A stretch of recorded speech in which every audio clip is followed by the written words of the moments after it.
Pernahkah kamu bertanya, mengapa Abu Nawas justru belajar tentang kesetiaan dari seekor anjing dan kucing?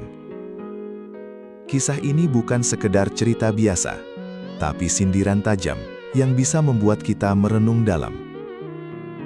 Seekor anjing tetap setia kepada tuannya, bahkan saat lapar dan disakiti. Sementara kucing datang hanya saat diberi kenyamanan. Lalu bagaimana dengan kita? Apakah kita tetap setia kepada Allah dalam keadaan sulit? Atau hanya mendekat saat butuh saja? Dalam video ini, kita akan membongkar makna tersembunyi dari kisah Abu Nawas yang penuh hikmah dan pelajaran spiritual. Tonton sampai habis, karena mungkin kamu akan menemukan jawaban tentang dirimu sendiri. Assalamualaikum warahmatullahi wabarakatuh. Selamat datang di channel ini, tempat kita mengupas kisah nyata, isu terkini, dan cerita di balik layar yang jarang dibahas secara mendalam. Sebelum kita mulai, dukung channel ini dengan cara klik like, subscribe, dan share ke teman-teman kamu, agar semakin banyak yang mendapatkan wawasan penting seperti ini. Dalam tradisi Islam dan kearifan masa lalu, hewan seringkali tidak hanya dilihat sebagai makhluk pelengkap alam semesta, melainkan sebagai ayat-ayat hidup yang membawa pelajaran bagi mereka yang mau berpikir. Abu Nawas, sang pujangga dan pemikir ulung, menyadari betul hal ini.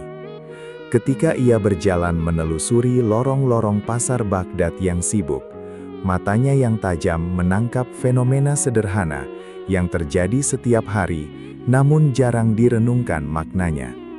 Ia melihat bagaimana dua hewan yang sangat dekat dengan manusia, yaitu anjing dan kucing, menampilkan dua sifat yang saling bertolak belakang. Pemikiran mendalam mulai merasuki benak sang pujangga. Ia melihat bahwa fenomena kesetiaan hewan-hewan tersebut adalah representasi sempurna dari fitrah atau sifat dasar manusia. Sebuah gagasan brilian pun muncul di kepalanya. Ia ingin membawa penemuan filosofis ini ke istana, bukan untuk mencari sensasi, melainkan untuk memberikan peringatan halus namun tajam kepada para petinggi dan masyarakat luas. Ia menyadari bahwa manusia seringkali terjebak dalam ilusi kesalehan, merasa telah sepenuhnya setia kepada Tuhan, padahal motif sejati di balik ibadah mereka mungkin sangat jauh dari ketulusan yang murni.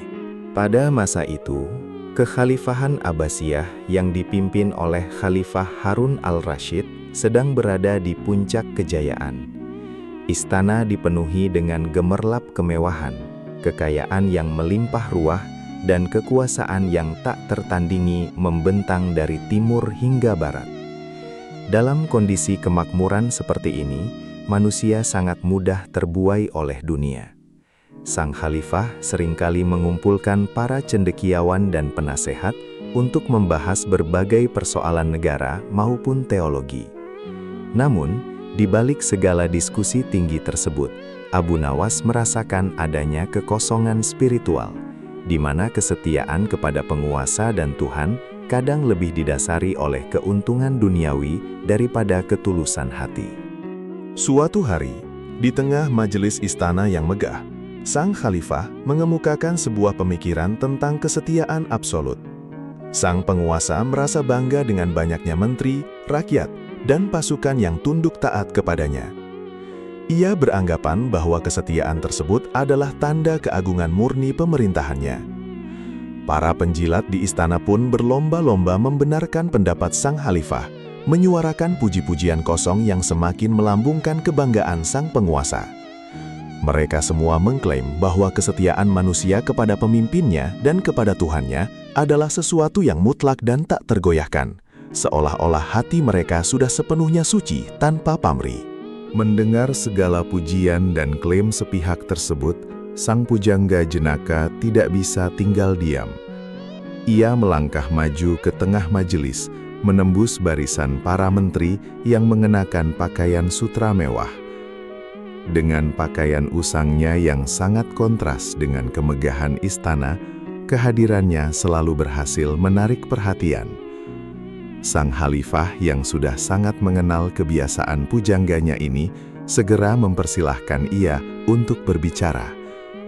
Alih-alih memberikan pujian balasan atau bantahan teoretis yang rumit, sang pujangga justru mengajukan sebuah permohonan aneh untuk membawa 2 jenis hewan peliharaan ke hadapan sang penguasa keesokan harinya.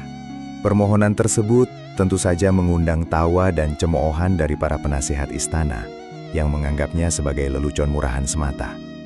Namun, sang khalifah yang penasaran akhirnya mengabulkan permintaan tersebut.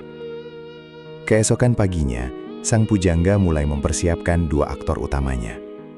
Ia mencari seekor anjing penjaga dari pinggiran kota.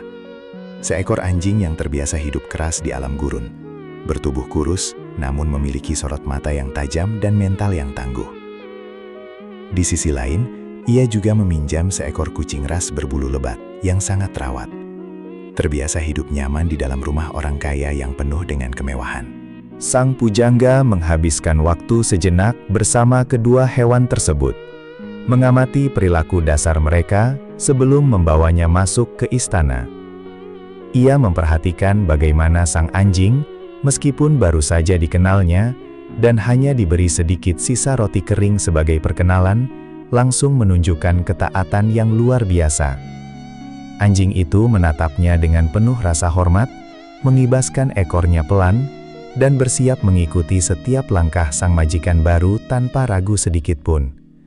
Meskipun hidup dalam kekurangan dan jauh dari kata nyaman, ada sebuah ikatan ketulusan murni yang terbentuk seketika dalam jiwa hewan penjaga ini.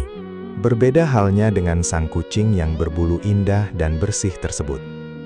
Ketika sang pujangga memberinya sepotong daging segar yang lezat, kucing itu memang langsung mendekat dan memakannya dengan lahap. Namun, tidak ada tatapan penghormatan, apalagi rasa terima kasih di matanya. Perhatian kucing itu sepenuhnya tertuju pada kenikmatan makanan yang ada di depannya. Setelah dagingnya habis, ia pun menjauh dan sibuk membersihkan dirinya sendiri, sama sekali mengabaikan keberadaan pria yang baru saja memberinya makan.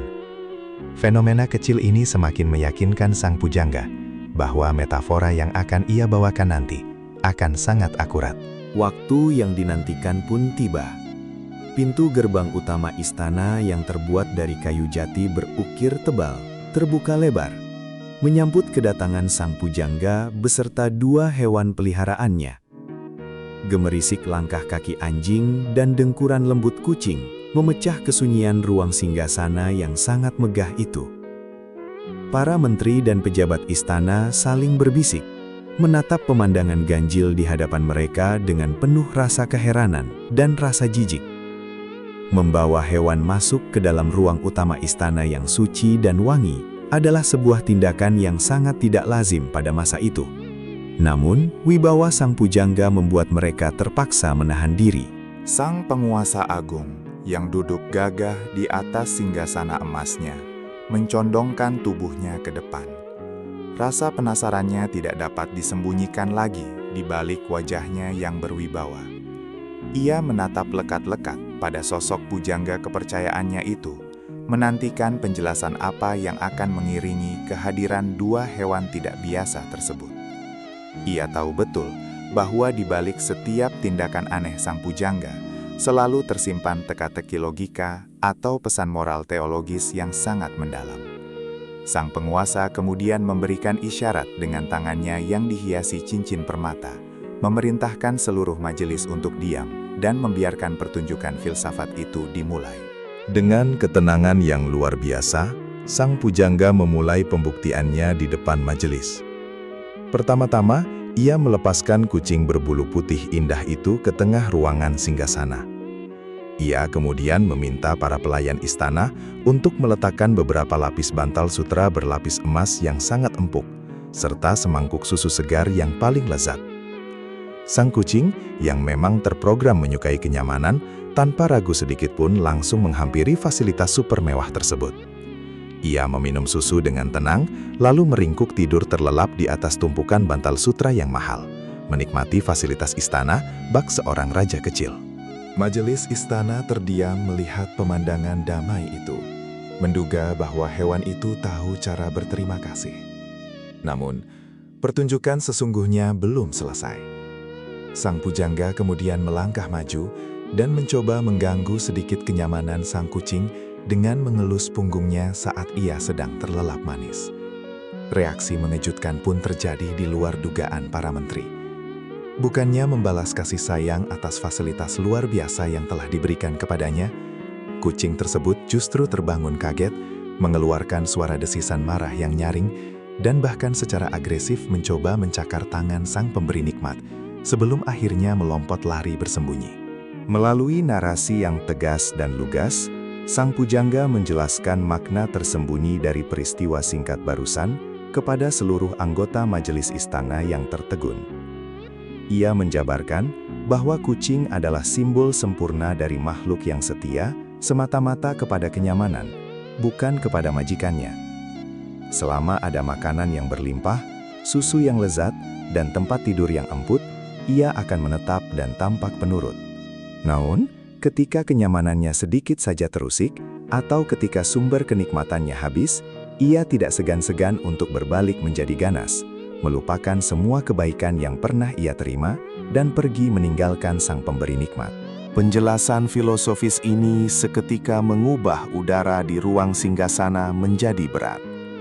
Sang pujangga menarik garis merah yang sangat berani, mengaitkan sifat dasar sang kucing dengan sifat mayoritas manusia dalam berhubungan dengan Tuhan mereka. Manusia seringkali rajin beribadah dan menunjukkan kesalehan yang luar biasa di depan umum ketika hidupnya dipenuhi dengan kelimpahan rezeki, kesehatan fisik, dan ketenangan keluarga. Mereka terus bersyukur saat doa-doanya terkabul dengan cepat. Namun, bagaikan sang kucing yang egois, ketika ujian hidup datang menyapa, banyak manusia yang seketika menanggalkan jubah kesalehannya. Fenomena ini adalah sebuah kritik sosial dan teologis yang sangat tajam, menyayat hati. Sang pujangga menyadarkan para pendengarnya bahwa kesetiaan yang bersyarat sesungguhnya bukanlah sebuah kesetiaan sejati, melainkan sebuah transaksi bisnis. Beribadah hanya karena mengharapkan imbalan surga semata atau sekadar menghindari siksa neraka adalah tingkatan iman yang masih sangat dangkal dan rentan goyah. Jika seseorang taat dan menyebut nama Tuhan hanya karena perutnya kenyang dan kehidupannya serba aman, lalu apa bedanya manusia berakal tersebut dengan makhluk tak berakal yang hanya mengejar kenyamanan duniawi dan membuang muka saat kesusahan menimpa? Sang Khalifah Agung, yang dikenal memiliki kecerdasan tajam dan pemahaman agama yang sangat baik, seketika terdiam 1000 bahasa. Wajahnya yang semula memancarkan keingintahuan yang santai, kini berubah menjadi sangat serius dan penuh dengan perenungan penyesalan. Ia mengelus jenggotnya perlahan, menyadari betapa dalam dan menohoknya kebenaran mutlak dari perumpamaan tersebut. Para menteri dan pejabat istana yang tadinya suka mencari muka dan melontarkan puji-pujian palsu, juga tertegun pucat pasih. Mereka mulai menyadari bahwa sindiran pedas tersebut menyasar tepat ke ulu hati mereka yang dipenuhi pamrih duniawi. Setelah memberikan jeda keheningan sejenak untuk membiarkan pesan pertamanya meresap ke dalam hati para pembesar istana, sang pujangga yang bijaksana tersebut beralih ke tahap pembuktian kedua. Ia berjalan pelan mendekati sang anjing gurun yang kurus kering, yang sejak tadi hanya duduk terdiam patuh di atas lantai marmer istana yang keras dan sangat dingin. Anjing tersebut tidak diberikan satupun fasilitas mewah, tidak ada bantal sutra yang empuk menantinya, tidak pula semangkuk susu segar yang manis. Ia hanya dibiarkan berada dalam kondisi kelaparan dan kelelahan. Dengan gerakan kilat yang mengejutkan seluruh isi ruangan, sang pujangga tiba-tiba mengangkat sepotong ranting kayu kecil dan mulai membentak anjing malang tersebut dengan suara yang sangat keras dan mengancam. Ia seolah-olah sedang memarahi dengan kejam dan berniat mengusir hewan kotor itu dari sisinya. Namun, Reaksi heroik yang ditunjukkan oleh sang anjing sungguh di luar batasan akal sehat manusia kikir pada umumnya. Menghadapi ancaman kekerasan dan caci maki sang majikan, hewan penjaga yang lapar ini sama sekali tidak membalas dengan kebencian. Ia merendahkan tubuhnya ke lantai dengan penuh pasrah. Tidak cukup sampai di situ saja. Sebuah pemandangan yang mengiris hati dan menerbitkan keharuan terjadi seketika. Ketika sang pujangga menurunkan nada suaranya dan membuang ranting kayu penanda amarah tersebut, ia berjongkok merendahkan diri dan mengulurkan tangannya yang kosong. Anjing kurus yang baru saja dihardik habis-habisan itu, tanpa sedikit pun menyimpan sisa dendam di hatinya, perlahan merangkak mendekati sang majikan. Ia kemudian dengan lembut menjilati tangan sang pujangga dengan penuh kasih sayang sambil menghibaskan ekornya. Ia membalas rasa sakit dengan pengabdian cinta yang utuh. Berdiri kembali dengan tegap bak seorang panglima perang spiritual. Sang pujangga memecah keheningan total ruang singgasana. Ia menyampaikan klimaks penjelasannya dengan suara yang bergetar penuh wibawa, menggetarkan jiwa. Inilah fitrah sejati dari seekor anjing, ungkapnya lantang. Hewan ini tidak pernah bersumpah setia pada kenyamanan sesaat, melainkan ia menyerahkan nyawanya secara mutlak kepada majikannya. Mau diberi jamuan daging segar setiap hari, ataupun hanya dilempari batu cacian. Diizinkan tidur nyaman di dalam kehangatan rumah, atau dibiarkan menggigil kedinginan di luar saat badai pasir menerjang. Kesetiaannya tak pernah luntur sedetik pun. Pemandangan dan penjelasan epik tersebut bagaikan petir menyambar di siang bolong yang menghancurkan leburkan pilar-pilar kesombongan spiritual para hadirin. Sang Khalifah Agung yang biasanya pantang menunjukkan sisi kelemahan di hadapan para rakyatnya, tanpa sadar menitikkan air mata penyesalan yang hangat. Hatinya yang keras bagaikan luluh lantak seketika oleh sebuah kebenaran telanjang yang begitu sederhana namun menghancurkan ego. Perbandingan metaforis ini menjadi tamparan keras yang menyadarkan mereka betapa hina jiwa manusia yang masih saja gemar menawar kadar ketaatan kepada Sang Maha Pencipta saat tertimpa ujian penderitaan. Pesan suci dari sang pujangga bergema melampaui batas-batas kemegahan ruang istana. Ia pada hakikatnya sedang mendeskripsikan kualitas iman tingkat tertinggi bagi seorang hamba, yaitu cinta tanpa syarat kepada Allah. Seorang hamba yang sejati tidak akan pernah berani mempertanyakan keadilan atau keputusan Tuhannya. Ketika Allah memberinya kelimpahan rizki, ia bersujud syukur tanpa diiringi sifat angkuh. Dan ketika Allah mengujinya dengan kehilangan, kemiskinan, penyakit, dan kepedihan yang menyayat hati, ia tetap bersabar dan terus bersujud dengan penuh kerinduan, menyadari bahwa ia tidak berhak menuntut apa-apa dari sang pemilik nyawa. Setelah tuntas menyampaikan nasihat emasnya yang tak ternilai harganya dengan mata uang dunia, sang pujangga merasa tugas profetiknya hari itu telah selesai. Ia sama sekali tidak menanti-nanti imbalan sekantung koin emas atau mengharapkan jabatan menteri atas pelajaran luar biasa yang baru saja ia berikan. Dengan langkah kaki yang sangat tenang dan dada yang dipenuhi kedamaian spiritual, ia membalikan badan, membawa pergi kedua hewannya, dan berlalu meninggalkan ruang singgasana. Segala gemerlap istana emas itu mendadak tampak begitu kerdil dibandingkan dengan kebesaran ilahi yang ia tinggalkan di sanubari mereka. Malam pun turun perlahan menyelimuti ibu kota kekhalifahan yang agung tersebut. Namun, rasa kantuk tidak mudah menghampiri mata sang khalifah maupun para petinggi istana pada malam yang panjang itu. Kata-kata sang pujangga bagaikan gema tak berkesudahan yang terus merobek relung-relung jiwa mereka yang paling tertutup. Kisah teguran ini kemudian menyebar luas ke seluruh penjuru negeri, melintasi batas-batas generasi dan zaman, hingga menjadi sebuah warisan sejarah spiritual yang abadi. Ia membuktikan bahwa ilmu kebenaran tertinggi kadang dititipkan Tuhan melalui perilaku makhluk yang dianggap paling hina. Dalam literatur sufisme dan sejarah panjang pemikiran Islam, alegori dan perumpamaan semacam ini memang sangat sering diandalkan untuk membongkar tuntas akar kemunafikan di dalam diri manusia. Para tokoh bijak menyadari bahwa rintangan terbesar manusia menuju pintu keriduan Tuhan bukanlah tipu daya setan semata, melainkan ego dan cinta buta pada kenyamanan duniawi. Kita secara tidak sadar seringkali berusaha mendikte kehendak Tuhan dalam setiap doa yang kita panjatkan, menuntut hak-hak kenyamanan hidup, seolah-olah ibadah cacat yang kita lakukan adalah sebuah transaksi bisnis mahal yang harus dibayar lunas seketika. Mari kita tundukkan kepala dan tanyakan kembali dengan jujur pada cermin sanubari kita masing-masing hari ini. Ketika badai musibah tiba-tiba datang merenggut nyawa orang yang paling kita cintai. Ketika krisis dahsyat menghancurkan usaha yang kita rintis bertahun-tahun. Atau ketika penyakit parah menggerogoti sisa tubuh fisik kita.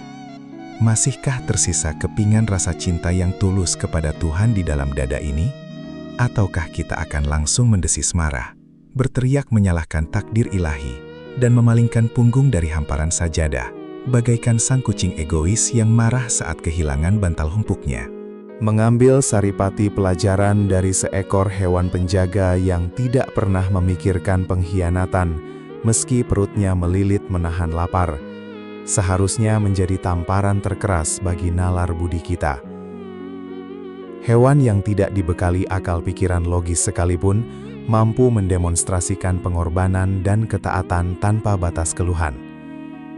Mengapa kita manusia yang telah dikaruniai nikmat akal sempurna, hati nurani, dan tuntunan kitab suci dari langit, justru seringkali tersesat dalam hitung-hitungan untung rugi saat berhadapan dengan perintah Tuhan? Sudah waktunya kita membersihkan karat-karat pamrih dalam setiap niat sujud kita. Kisah legendaris tentang kecerdikan sang pujangga Abu Nawas, ketangguhan mental seekor anjing gurun, dan keegoisan seekor kucing berbulu indah ini bukanlah sebuah lelucon kosong penghibur waktu senggang. Ini adalah sebuah panggilan darurat untuk memaksa kita bangun dari tidur panjang kelalaian. Ini adalah ajakan suci untuk berani berevolusi secara spiritual, mengubah mentalitas kerdil kita dari seorang pemburu kenyamanan fana menjadi seorang pejuang ketaatan abadi. Biarlah segala rasa pahit di dunia ini menjadi cambuk pengingat yang semakin mendekatkan jarak jiwa kita kepada Sang Pemilik semesta. Pada titik akhirnya, ketika napas kehidupan telah terputus di tenggorokan, dan kita harus mempertanggungjawabkan segalanya kepada Sang Pencipta, bukan tumpukan emas atau jabatan duniawi yang akan datang memberikan pertolongan. Hanya ketulusan cinta sejati di dalam dada yang tak pernah luntur oleh empasan badai zamanlah yang akan dihitung nilainya. Semoga kisah syarat hikmah dari lembaran emas sejarah Islam ini senantiasa mampu melembutkan kerasnya hati kita semua, menginspirasi perbaikan niat, dan mengajarkan rahasia ketaatan terdalam. Teruslah berjalan mencari hikmah kehidupan, dan sampai jumpa kembali. Terima kasih sudah menonton sampai akhir. Semoga video ini membuka wawasan dan memberikan perspektif baru untuk kita semua. Wassalamualaikum warahmatullahi wabarakatuh. Sampai jumpa di video berikutnya.